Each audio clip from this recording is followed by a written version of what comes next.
Morning po.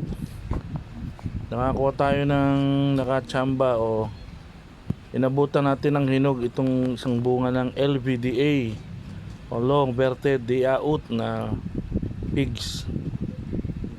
Kasi lagi akong nauunahan ng ibon dito eh. Ngayon nakachamba ako ito. Buksan natin, tingnan natin. Pakita ko sa inyo yung laman. Mahirap mag-video pag isang kamay lang hawak.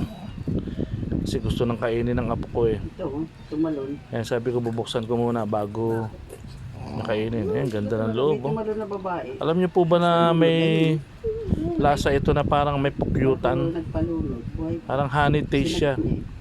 Matamis. Maski nag-uulan, matamis. Lalo na pag tag-araw. At saka talagang nabantayan nyo, naproteksyonan nyo yung bunga. Kasi dito sa taniman ko, inuunahan ako lagi ng ibon. O kaya yung manok na bantam, yung malaki. Ito siya, oh. Ganda ng bunga, oh.